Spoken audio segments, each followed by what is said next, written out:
Hey, Seasoned Athletes, I'm Robin Leggett, and this is episode 73 of the Seasoned Athlete Podcast.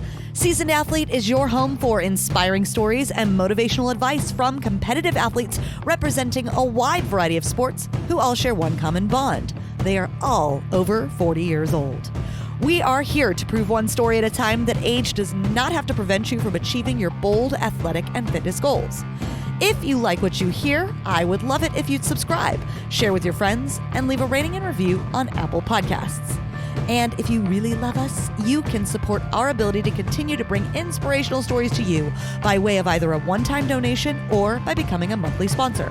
Just go to seasonedathlete.me and click on one of the Support Seasoned Athlete buttons to help support this DIY independent podcast. Today's guest is Spartan Pro Team member Faye Morgan. I chatted with Faye last September at the Spartan World Media Fest, brought to you by ATP Science. Faye is an elite Spartan racer, U.S. Marine Corps veteran, and mother of 4. She shares a lot of great stuff about balancing being an elite athlete with being a mom of 4, and shares an incredibly powerful perspective coming from her time and experience in the military. You will want to take notes while listening to this one. So let's get to it. Here is my conversation with Spartan Pro Faye Morgan. I am here at Spartan World Media Fest, brought to you by ATP Science. I'm actually not at Spartan World Media Fest. I'm at a house now. I'm doing house calls, interviews on the go. So I am here with Spartan Pro Team member Faye Morgan. Welcome to the Seasoned Athlete Podcast. Thanks for having me. Well, thanks for coming to the house. Yes. It's nice to have a change of venue, a little change of scenery. And this place is amazing. Yeah, it's pretty cool. So yeah, I have podcasts will travel. That's how it goes. I love it. So Faye, before we get started with anything, you are an elite Spartan racer, Spartan Pro Team member, mother of 4, right? Yes, ma'am. Yeah. So that's a lot. It's a lot to take in. Yes. And a lot to manage, I'm sure. We're going to get into that. But before we do, I'm going to ask you the question I ask all my guests. And that is, what is your age at this moment in time? I'm 42 years old. 42 years old. All right. So how long have you been involved in Spartan race? So I did my first Spartan in 2011, and it was back when they held the SoCal race in Temecula, California at Vail Lake, which is only about 10 minutes from my house. So I figured, why not give it a shot? I had a good running background, but I had limited OCR background. But I knew a little bit about getting dirty and crawling on my hands and knees and doing the barbed wire stuff just from my background in the Marine Corps. So we had a little bit of element of obstacle course training, but more in the traditional military sense, not so much in the OCR the world. Fun sense. Yeah. Yep. And then let's get into your background. So when did your athletic life get started?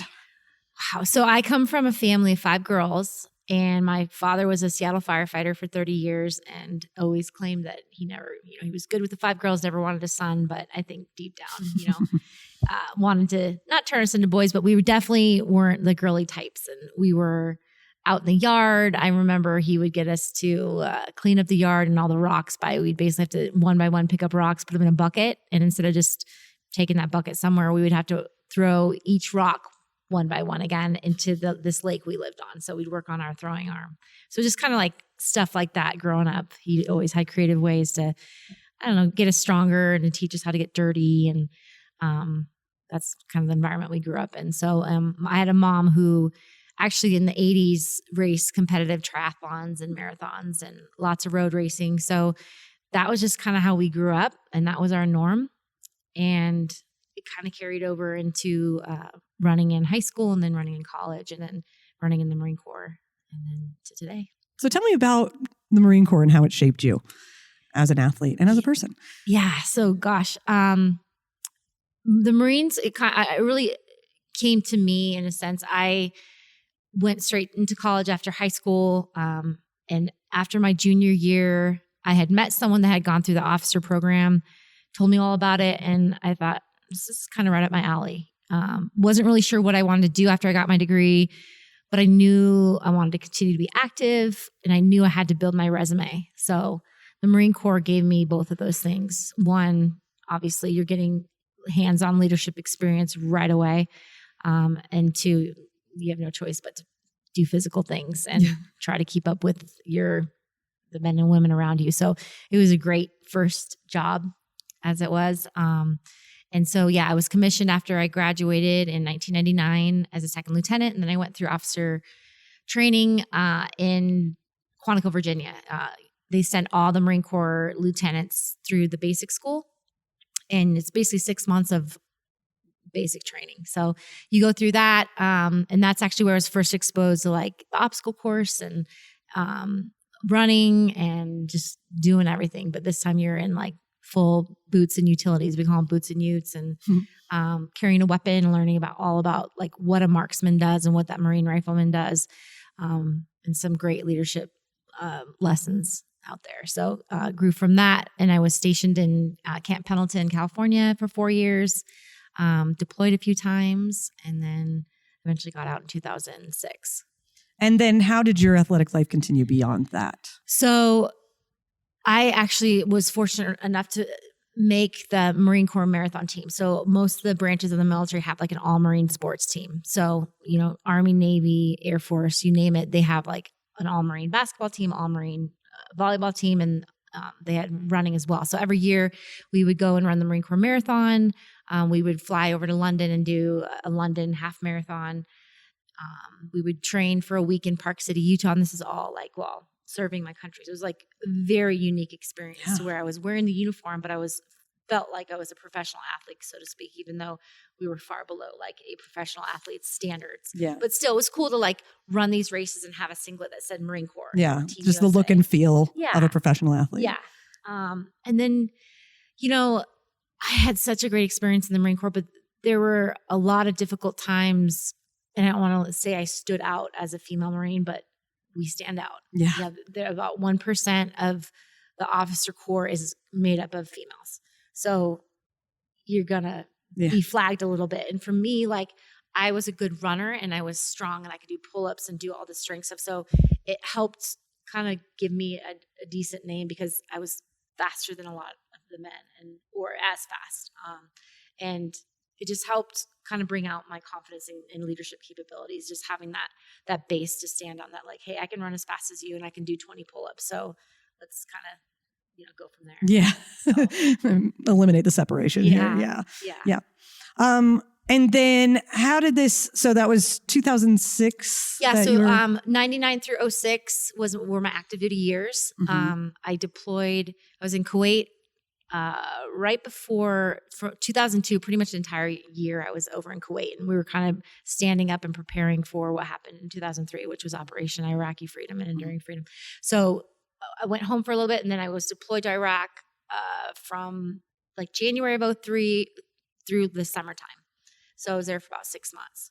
And then I got stationed in Portland, Oregon on recruiting duty. So they pulled me from the combat area, and I got to live in Portland, Oregon and find new Marines to fill the ranks. So it was a good experience. Yeah. Now heading into your Spartan years. So that was 2011? Yeah, so 2011 was when I did my first race. So I'd really never gotten away from trail running and racing and mostly road stuff. But in between that, we started having children. I had my first son in 2008, and then we had Wyatt in 2010. So it was like right after that when I got into the Spartan racing. Yeah. So you had 2 kids at the time? Yeah, we had 2 kids at the time. And my husband actually did his first Spartan before I even knew what it was. It was like a Malibu Sprint. Back in the day. You know about that, come from LA. Yeah. That's the one everybody talks about. Yeah. Like I came into it after that. Okay. But everybody's like, oh, is it in Malibu? I'm like, it was. Yeah, it was. I don't think it'll ever go back there again. Yeah. But so he had done one, and I was like, oh, I got to do this. This is like, right up my alley. It was. So I did the first one. I was totally hooked. Yeah. So. When you started, were you racing elite? Yeah, so I raced elite and I did fine, and I would podium. And back then, I don't want to take away from the sport, but I did push half as hard as I do now, and I like easy podium. It doesn't take away from the sport. There were fewer people. Yeah, far less. No one really knew about it then, and it was just definitely like fun day of racing. Now I race and I'm like, that was hard. So it's just a different element, a different way to push your body. But back then, it was far fewer people, the numbers were smaller, but still pretty awesome. So let's talk about the evolution of the sport as you have gotten older. So obviously the sport is bigger, it's more competitive, it's more intense. You have had more children, so you have more responsibilities. Absolutely. And yet you are still competing at the top, at the highest level. What does it take for you to compete at that level with everything you have in your life? So just good balance and just kind of being smart about what you want to prioritize in your training. So for me, I feel like 85% of what we do, maybe 90% of a race is running, right? Mm-hmm. So a lot of my focus is running. That's what I'm doing, 85% of the time in my training. But I do focus a lot on the strength piece. And then, once I've got my training chunk blocked out, then, obviously got to make sure everything else is not falling behind. So making sure the kids know that me as a mom, that comes before anything else. So they love that I do these races, but it's also hard on them for me to leave these weekends that I come up to places like this. And, so just the balance piece is tough, but I've got a supportive husband and kids that think this is pretty cool that their mom gets to do this. So as long as we kind of have that understanding, it's, not hard to make it work. Yeah. And how is it for you? Because a lot of mothers often have a hard time putting themselves first. How has it helped you, or how has it been for you to have this component in your life? And how has that trickled down to how you are with your family or in other areas of your life? Yeah. So, I think back to serving in the Marine Corps and the leaders that I felt like were the best. And they were the ones who led by example. So they didn't lead by telling, they led by doing. And so I hope that that's happening with my kids, that they see me out there doing this hard stuff and running and lifting these heavy things when I don't really have to be doing it. Mm-hmm. We all push ourselves in a way that it's, it's tough. So I just hope that they see what I'm doing and, I'm leading by example for them. Yeah. Being a strong mom. And do they like active stuff? Are they active? Yeah, completely. I don't want to push the stuff I do on them, but they've done Spartan races and they love it. But they do other stuff too. They do jujitsu and they're just super active. They all play sports. And so like I said, if they don't want to be a Spartan racer, I'm okay with that. But it is pretty cool to see them out there doing it. And when they're done, they feel that sense of accomplishment that we've all felt. Yeah, you're like, cool to you see, I know this. Yeah, absolutely. So something I've noticed when it comes, now that they've eliminated Masters Elite women, so years ago, or Masters Elite competitors, years ago when there was Elite and then there was Masters Elite. And if you were over 40, you could have your own podium for Masters Elite. And this was before they had age group divisions. Yeah. And then a year or two ago, they created age group divisions, which age groups do not compete for money. They just compete for medals. And then they eliminated Masters Elite. So something I've noticed is that there really is kind of a small club of women, particularly, who have chosen to stay in Elite, not decided to move to age group. And of course, I pay attention to all of you. So why do you choose to race Elite, where maybe it might be a little easier to get on a podium because you're racing against people who are much younger than you, and the women who are also in their 40s? You're racing against everybody who are all racing at the top of their game. What made you choose to focus on Elite racing as opposed to maybe moving to age group? Yeah, so this is something I question every year, and I made a hard decision this year that I was going to continue to stay on the Elite side. 2017, actually, here in Tahoe was the last year they had the World Championship Masters division, and I had a great race that day, and I was fortunate enough to stand next to Hobie. He and I both were the top 40 podium winners that day, which is a pretty cool memory. Yeah, I bet. And he's been on the show. Oh yeah. I love Hobie. He's a legend. So that year was tough with that going away. So, and there was, and I don't know if the listeners know, but there was money for Masters that year. Yes. Not as much, but like a good chunk. And it was pretty exciting and kept it interesting. So that was definitely good incentive to continue racing like the Masters level. But for now, I feel like I'm still able to hit podium here and there. I've gotten a couple podiums this year, top 10 finishes. So I feel like I'm still kind of hanging on, but I can kind of see too, like the more I focus on me as an elite athlete and being a Spartan pro, it does take away from like me being a mom and all that other stuff. So I just, as long as I'm able to kind of like keep my family first and prioritize and make sure it's still fun and everything, you know, I will continue to do it. But once something's starting to give, I'm going to take a hard look at maybe reassessing and maybe going with the age group. So it's just tough to say. So for now, I think I'm in a good spot. Yeah. I think I ended up 13th in the national series after it was all the shakeout. So I think for now I'm in the right place, but you know, I'm going to kind of reassess as each season comes upon me. Take it year by year. Yeah. Well, and I have mad respect for the women who have chosen to go on that path and stay in elite, because I know it is a greater challenge, particularly in these high level races like World Championships that's happening this weekend.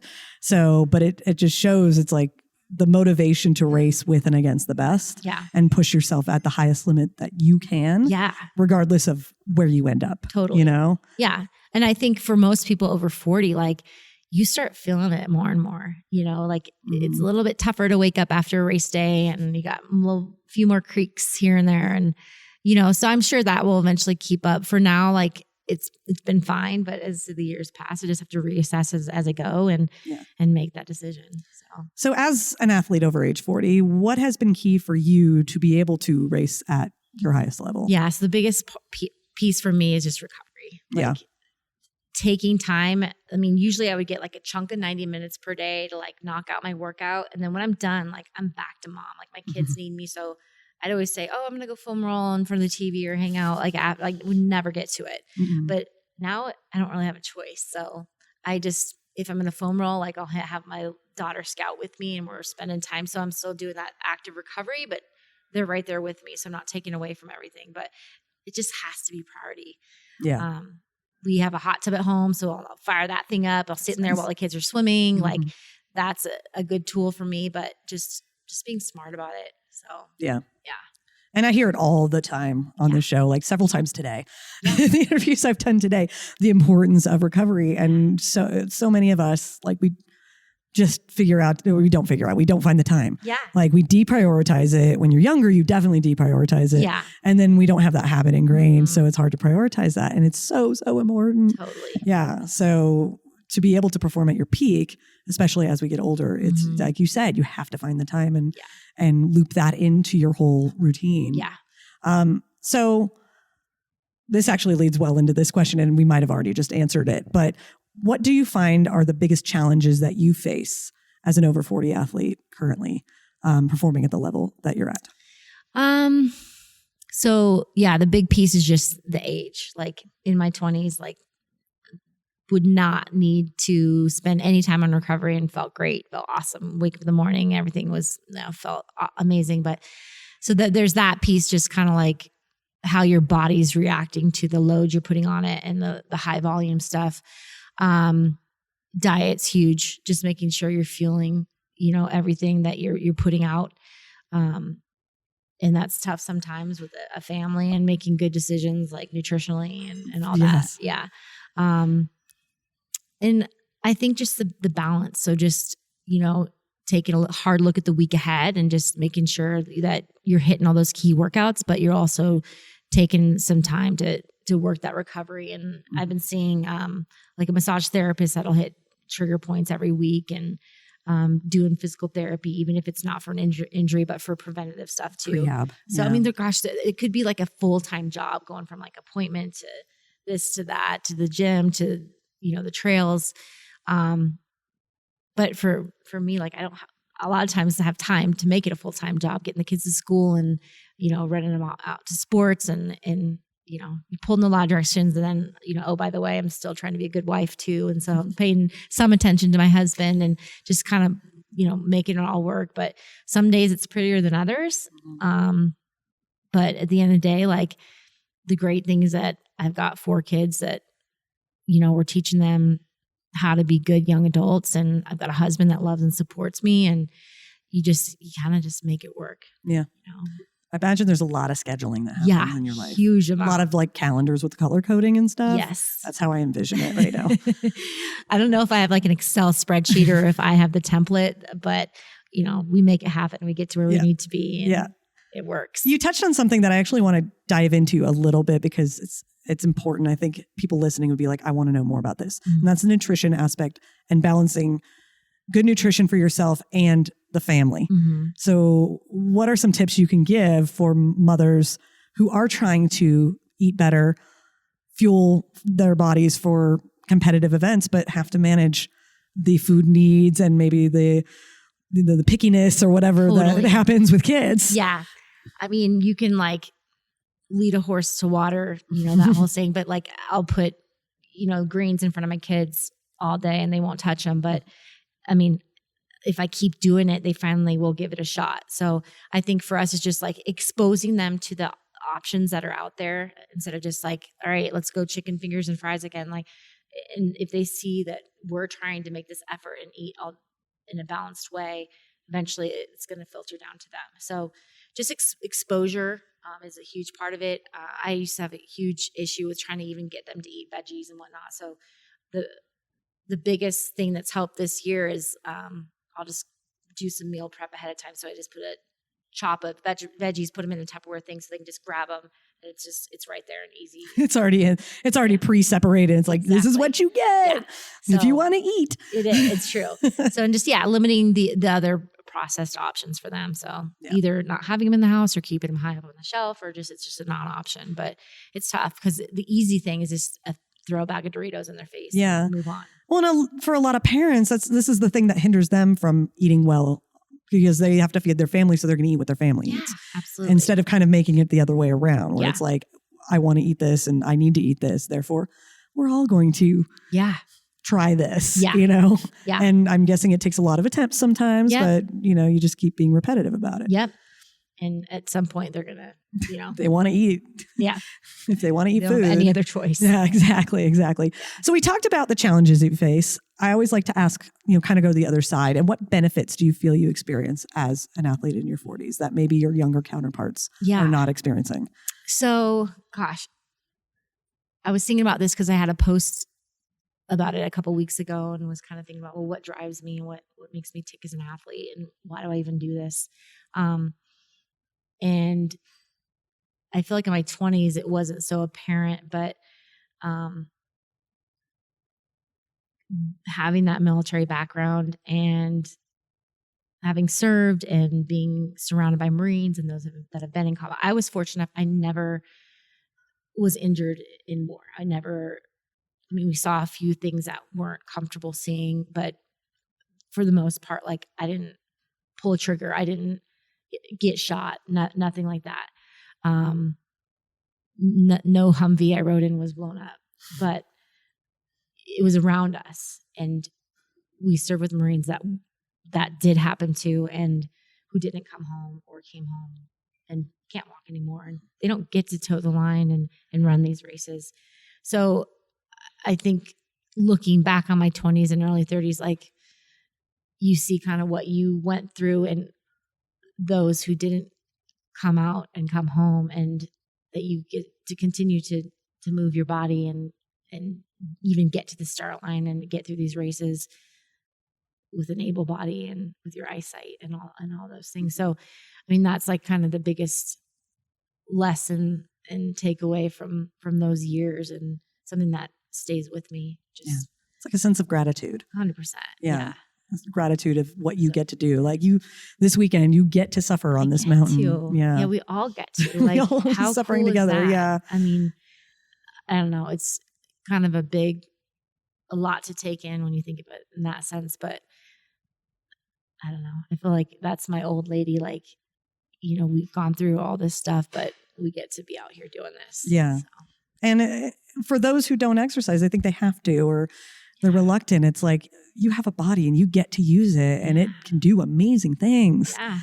That's a privilege. That's amazing. Totally. Like, take advantage. Don't let that go. Yeah. So even like getting anxiety about the Sufferfest that's going to happen tomorrow on Sunday, thinking about it's 3 hours of suffering. You think about. Yeah, for you, it's 3 hours. Yeah. Well, but true. Whatever amount of hours. Whatever amount. Yeah. It'll be over by sunset. Yes. Let's say. But, these guys that come back and ladies who they're going to suffer for the rest of their lives with whatever injuries they have, or they're not even here to be able to suffer. So it just gives me a perspective of, just gratitude. Like I can suck it up for 4 hours and, get through this. And and honor those who can't. Absolutely. Yeah, that's a beautiful answer. I don't know if that's where you're at. It's actually, I ask this question a lot. Yeah. And I get things like, I have experience, I have wisdom, I know my body, I know my limits, all of those things. That's the first time that someone has come to me with that. And that's a deep, powerful answer. And hopefully will resonate with the listeners as well. So whether or not I was expecting that answer, is a very good answer. So thank you.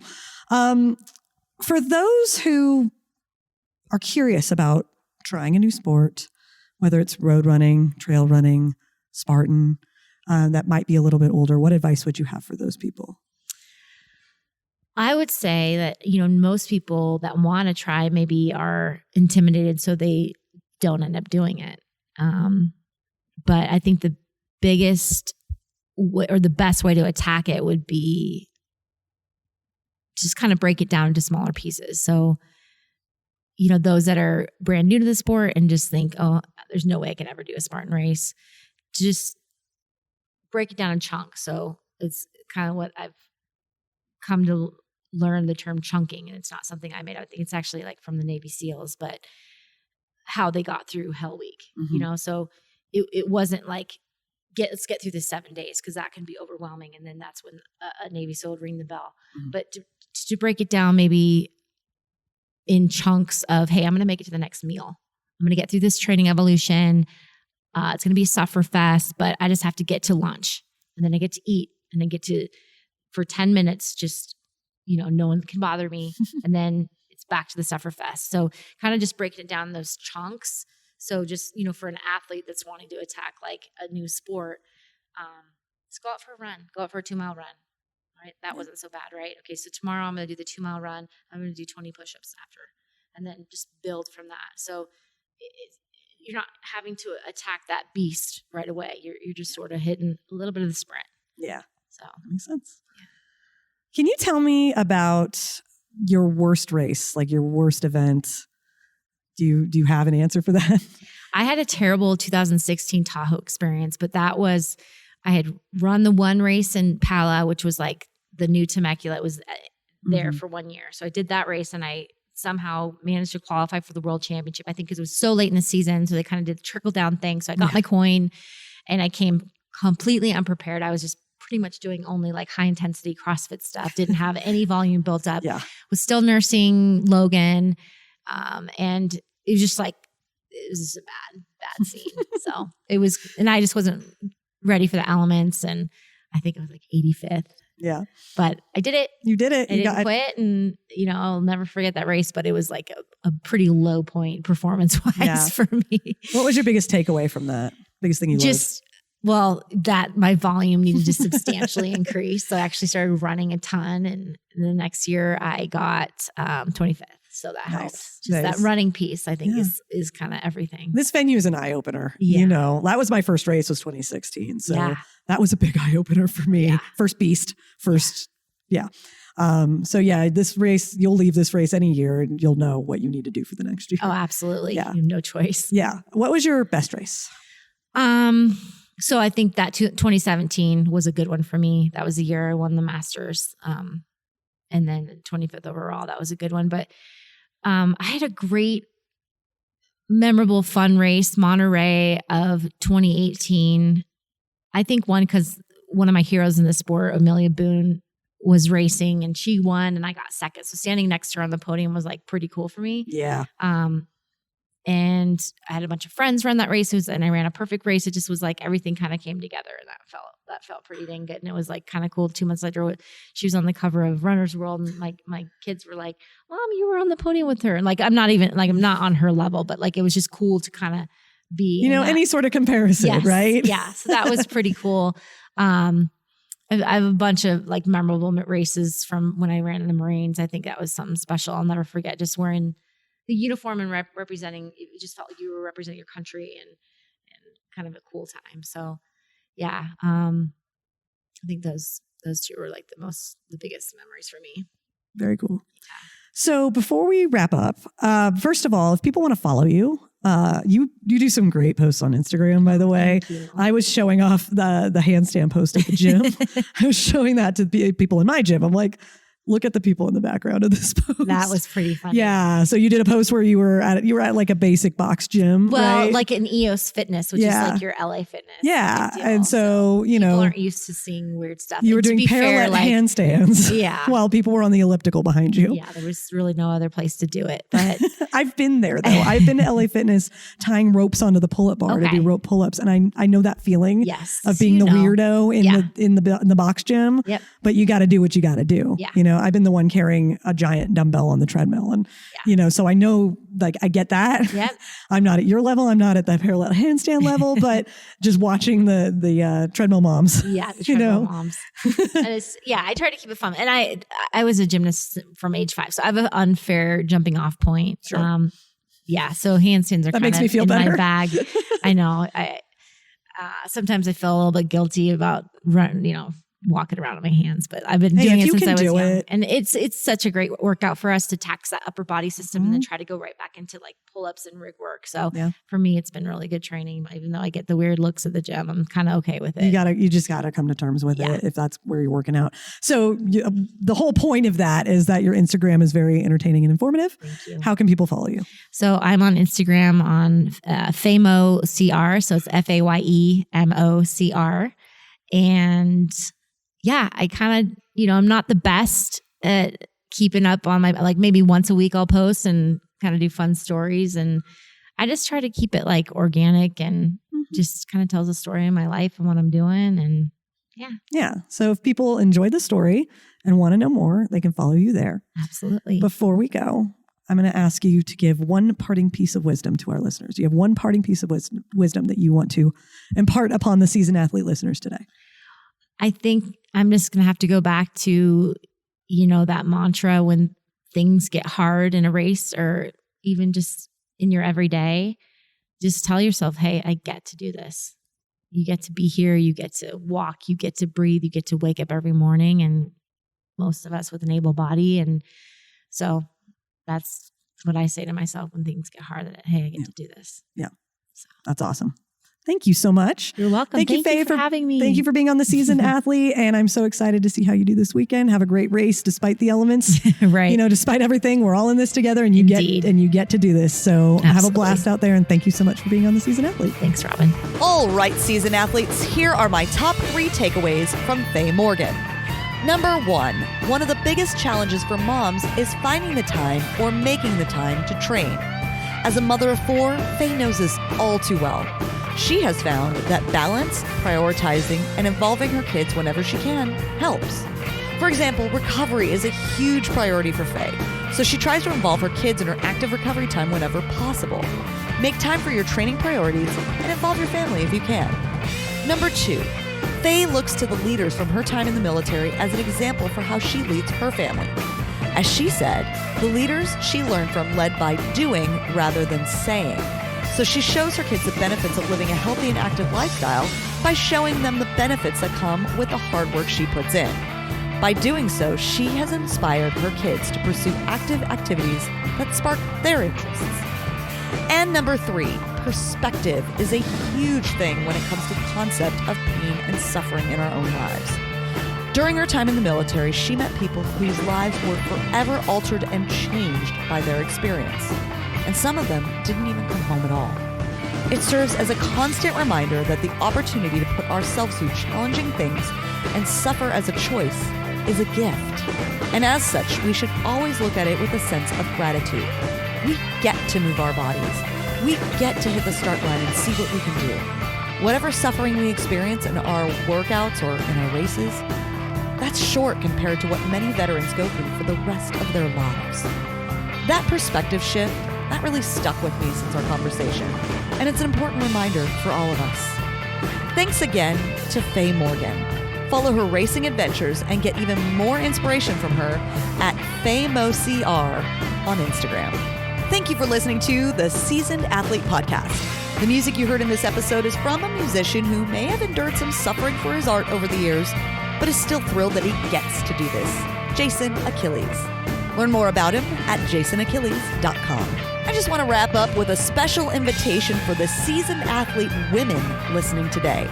I have created a free Facebook community just for women over 40 who strive to live a more athletic life. And I want you to be a part of it. It's called Ageless Women Athletes, and it's a place just for us women over 40 to connect with others like us who want to age like an athlete. We have women from a variety of sports at all levels in the group, getting to know each other, sharing, and lifting each other up. It's really cool. All we're missing is you. Join our athletic aging revolution right now at facebook.com/groups/agelesswomenathletes. And then get fired up to go embrace your extraordinary, my fellow seasoned athletes, because you so can.